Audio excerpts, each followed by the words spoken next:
Alors, la question, qu'est-ce que la recherche participative et que peut-elle m'apporter? Toi, Marc Saint-Onge de l'Observatoire québécois du loisir, quelles sont tes préoccupations?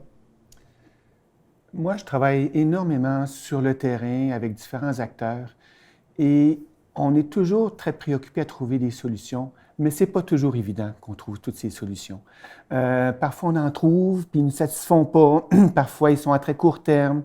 Et je cherche des solutions qui pourraient venir du monde de la recherche participative.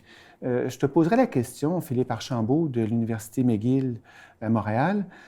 Comment ça pourrait m'aider? On pourrait travailler avec la recherche participative? Alors, la recherche participative, c'est un procédé où des intervenants sur le terrain comme toi et des chercheurs universitaires comme moi se mettent ensemble pour trouver des solutions à des enjeux concrets. Notre but, c'est vraiment de répondre à une de tes priorités par une approche scientifique, donc systématique.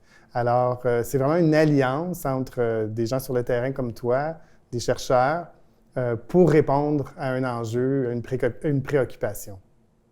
Pour moi, je suis heureux d'entendre cette explication parce que ça me clarifie davantage, mais j'ai besoin de solutions qui vont persister dans le temps.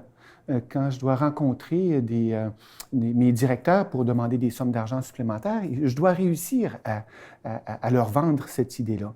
Et je cherche toujours ces solutions et je cherche toujours ces mécanismes qui vont me permettre d'améliorer. Ce que je faisais il y a 5 ans ou 10 ans, c'est impossible de le faire encore aujourd'hui. Je dois absolument trouver de nouvelles solutions. Comment ça pourrait être? La recherche elle-même pourrait être aidante. Okay.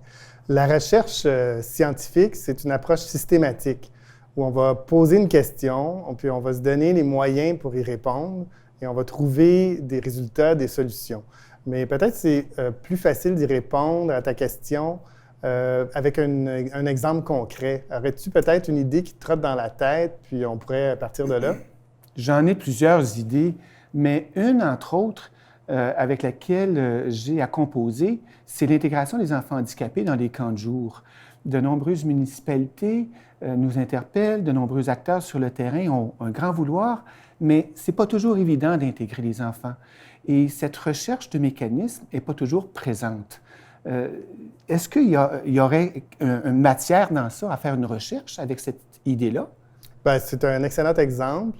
Peut-être une première question, ça serait de comprendre la problématique, de comprendre pourquoi les enfants en situation de handicap ne sont pas bien intégrés dans les activités du camp de jour.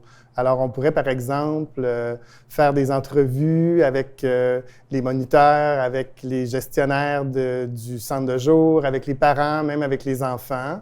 On pourrait, pour avoir un peu leurs idées de ce qui est à améliorer, on pourrait aussi faire une recherche dans la littérature scientifique pour voir quel autre, parce que vous n'êtes pas les seuls à avoir eu cette problématique-là, donc essayer de voir quoi d'autre existe sur ce sujet-là.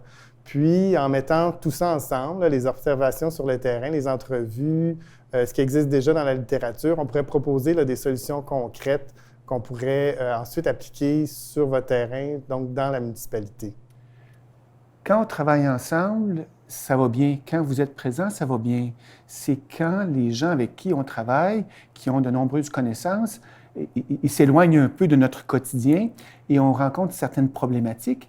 Jusqu'où on peut compter sur l'aide de la recherche participative et des chercheurs pour véritablement implanter des mécanismes, des solutions que vous trouvez? Mm-hmm. Bien, la recherche peut aussi servir à mettre en place les solutions, à vous accompagner dans ce processus-là. Donc, par exemple, une fois qu'on a identifié une solution ou des solutions pour les camps de jour, on pourrait la mettre en place, un projet pilote. Ensuite, on peut faire des observations sur le terrain pour voir comment les choses se passent. On peut, encore une fois, poser des questions, faire des entrevues avec les moniteurs, avec les parents, avec les enfants, voir qu'est-ce qui a fonctionné, qu'est-ce qui n'a pas bien fonctionné, qu'est-ce qu'on pourrait améliorer. Puis, avec tout ça, on peut faire des recommandations là, pour rendre la solution plus pérenne là, et l'améliorer. Qu'est-ce que ça représente comme tâche, comme obligation, comme responsabilité si je m'associe à un projet de recherche participative. J'ai toujours mon quotidien à réaliser, j'ai toujours mes tâches qui me sont de plus en plus lourdes. Qu'est-ce que ça représente? C'est sûr que ça demande du temps, c'est un processus, ça demande du travail, c'est une approche systématique. La recherche, on va arriver souvent avec des assistants de recherche, des étudiants, donc on va faire une bonne partie du travail, mais c'est un travail d'équipe. Alors, il faut aussi que tu y mettes du tien ou que les propres ressources soient aussi disponibles.